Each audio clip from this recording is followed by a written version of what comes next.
ladies and gentlemen. The Consul General, our excellent host for the evening, the many diplomats from different missions, my colleagues from the government of Tamil Nadu, I see some of them, and distinguished guests. It's a wonderful evening and a new beginning, I think. As the Consul General said, after a few years, we're actually getting together physically for Australia Day and celebrating the relationship. I must confess I'm relatively new to the relationship. I lived many years on the other side of the world, and though I had traveled to Australia once before, it was a very brief visit for very professional reasons.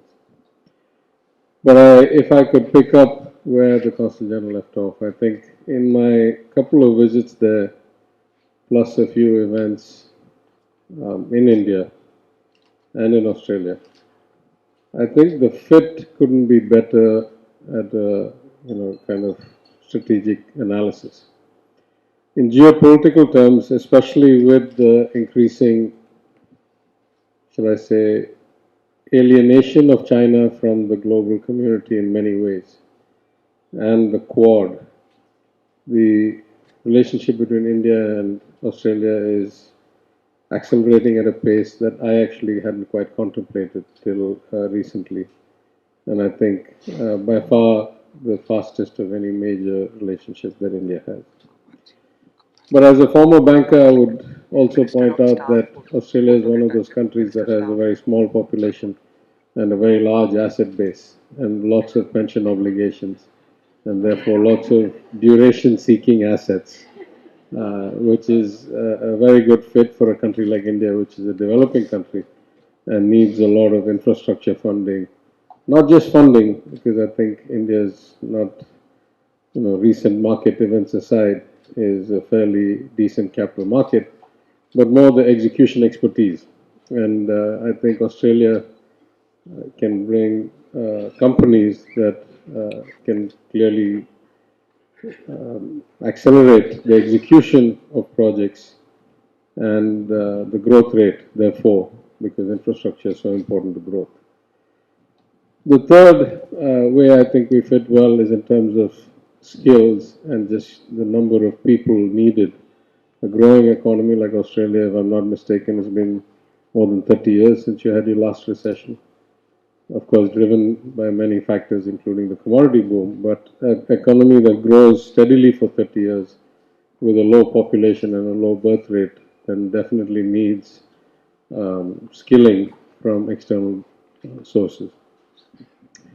In fact, I think in India, but also particularly in Tamil Nadu, we are very focused on creating, as my Chief Minister said back in 2021, when we formed our Council of Economic Advisors, he says we want to make Tamil Nadu not just the best human resource capital state in India, but also in Southeast Asia and in the broader economy. So I think the expertise, the training, the institutions that Australia has, and the raw talent, the English-speaking percentage of the population, the young people that India and in particular Tamil Nadu has, is also an excellent fit.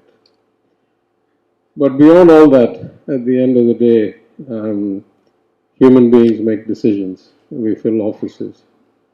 And the quality of personal relationships matters a lot. And as the Consul General pointed out, nothing focuses a politician's mind like voters and their interests. And so I was very pleasantly surprised when I was both a visitor under the federal visitors program in the East Coast in New South Wales and Victoria, and subsequently a guest of the government of the state of Western Australia, at the extent of the Indian diaspora and how well they have integrated into every aspect of the Australian economy, from not just technology but finance, engineering, medicine, legislative members, MPs and MLAs. And so I think it is, in fact, remarkable. I'd like to I think if you look around the world, it's hard for me to see any bilateral relationship that has accelerated that quickly in the last decade or so, and has, as Sarah pointed out, unlimited potential. We are still only scratching the surface. My visits there were just eye-opening. I took, at least on one of them, I took a senior bureaucrat and a couple of others with me.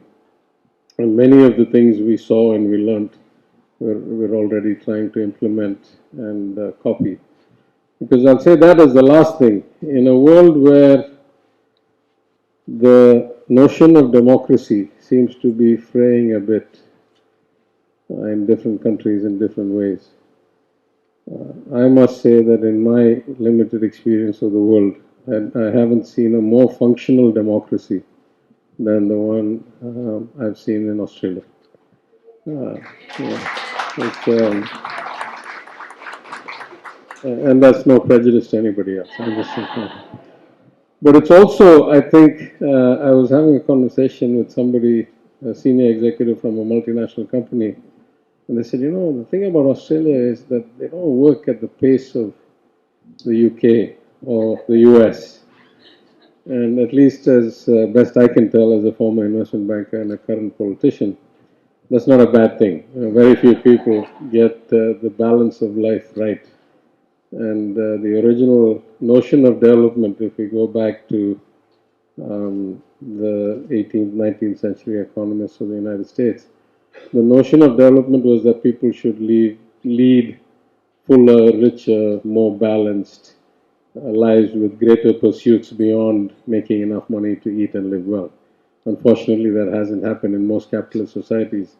The rat race has accelerated everybody's perception of what is a need as opposed to a want.